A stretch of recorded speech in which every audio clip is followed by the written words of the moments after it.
today we're going to be making one of the simplest breads ever made, and it's probably around about 14,000-year-old recipe, so it's probably one of the oldest recipes ever. So we're making these simple and delicious flatbreads. For today's recipe you will need some water, some plain flour. Now here I have wholemeal flour, which is also sometimes called brown flour. You can use white flour, it doesn't matter. Use any flour you have as long as it's plain flour, not self-raising. And you will also need some salt. The equipment you'll need is a pan. Try and get a pan with the thickest base you have. Any pan should be fine, but it will work better with a thicker base. And you will also need a spatula or something to flip your flatbread with. So as always, first things first, we need to wash our hands, and today I've got my helper Edward with me again. Say hello, Edward. Hello. So let's wash our hands. Now to make sure we use some soap. Bar soap is more better. Bar of soap we use, we prefer it, don't we? You can use any soap you like. If you've got some liquid soap, you can use that. Any soap is fine. Make sure you get lots of white bubbles on your hands and wash for at least 20 seconds. Once your hands are washed, dry them. Yep, dry them, and then we can start cooking. Okay, so we need to get a nice clean surface and put some flour into the middle. You don't need much, only about 1 cup of flour. Then, Edward, if you can make a little hole in the middle of the flour for me, and make a little dent in the middle of the flour. And we need this little dent because that's where we're going to pour the water. Now, this is where you can also add a small amount of salt. Now, the salt is the flavour. So that's the only reason the salt is added. You don't have to add it if you don't want to, but it is best if you do. So then you need to get a bit of water and pour that in the middle, and then start mixing it all together. So mix it all together, Edward, until it forms a dough. It doesn't matter if you get a lot of water everywhere. You can also use a spoon for this. So keep mixing it. Now, flour and bread are a very, very old recipe. They've been around for thousands of years. And I'll give you some facts about bread when we're cooking it. So once it's done, we want to form a nice dough. So if you need to add a little bit more water, that's fine. And keep mixing until a basic dough is formed. So keep going, keep mixing it. Gotta look like that, is it? Well, it's got to look like a dough, so let's see what we like. Or like cake dough. A bit like cake dough. And then, hopefully, you'll end up with something a bit like this. So that's what we want to end up with, something like that. So it needs to be a little bit sticky. Yeah, it does get stuck to your hand when you do it. It does. But that's fun. And then, what we can do is, once it gets to a dough like that, where it's a little bit sticky, we'll move on to the next bit. Once we've got our balls of dough, we need to make the flat bread. So, and that is flat. Now, you can do this any way you like. You can do it with your hand.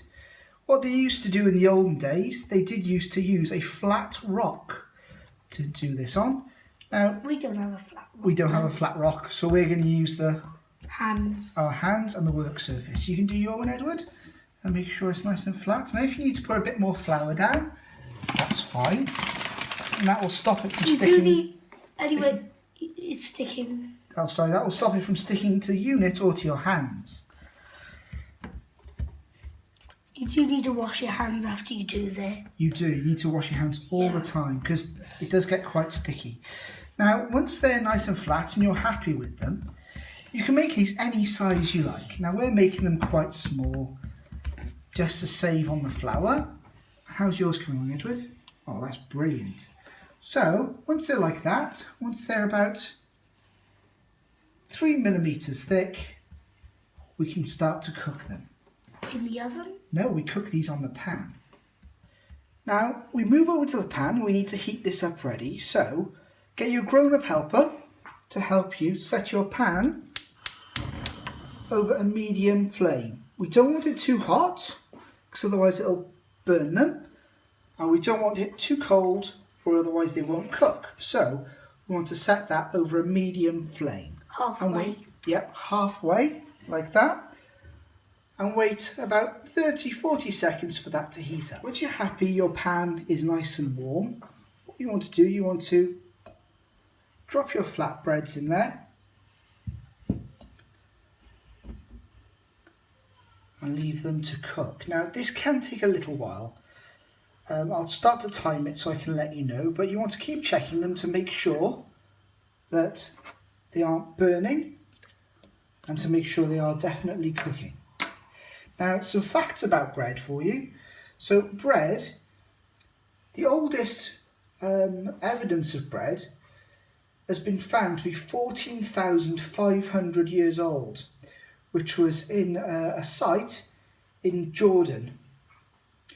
Around 10,000 years BC, with the widespread of growing grains and things like that, bread manufacture did step up a lot.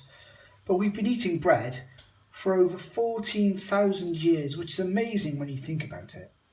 And there's so many different types which we've developed over that time.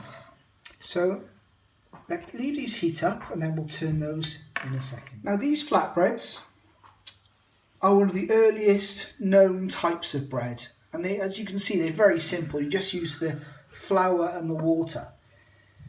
Now I suppose you can keep grains for a while to make sure they don't deteriorate or rot. And then you turn them into bread when you want to. So as you can see, that one started to brown on that side. So let's turn this over. And the other one. How do they look, Edward? Yep, they look so far so good. So you can brown those as much as you like. Sometimes bubbles will form in there. That's nothing to worry about. They'll just get a little bit browner where the air is escaping from the bread. But it's really nothing to worry about. Now, like I said earlier on, they used to cook these flat loaves or these flatbreads on a hot rock. And really, we haven't really changed it that much since then, because we just cook it on a hot pan. So you want to cook those until they're brown. And I'll show you a video in a second once ours are done. Don't brown it too much though, otherwise it'll burn. Yeah, so you want to keep checking them regularly. And if you want, you can get your grown-up to help you press them down in the pan a little bit more. That'll help them cook a little bit quicker, and it'll also help some of the air escape as well. Okay, so once your loaves have browned like that, so you've got little brown specks on them, and once they're hot, ask your grown-up to check. Once they're hot and once they have the brown spots on them like that, you know they're done.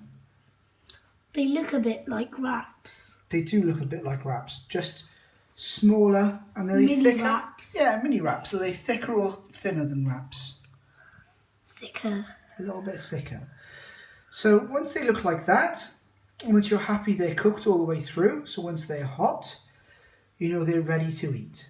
So when you're happy with them, you can take them out of the pan. Put them onto a plate. And put them onto a plate. Now, don't worry if you get some crumbs in your pan. It's just burnt flour. Yeah, it's just burnt flour and it's nothing to worry about. And then we have these delicious looking 1400-year-old mini breads. Once you've allowed them to cool, you can eat them. So do you want to pick one up, Edward, and see what they're like? Do you want to pick one up, Mark, see what they're like? It actually tastes like a wrap too. Does it? Only warm wrap. A warm wrap. Let's have a look inside. How do they look inside? Let's see. Looks like there's chocolate in it. It does look a bit like chocolate. Burnt flour it is. How do they taste? Right. Great. They look like the So how do they taste? What do you think of them? Good. Good. Now you should have them with something really. So what we'll do, we'll save the rest now and we'll put something on them like some soft cheese or something along those lines. So thanks for watching. Comment and like.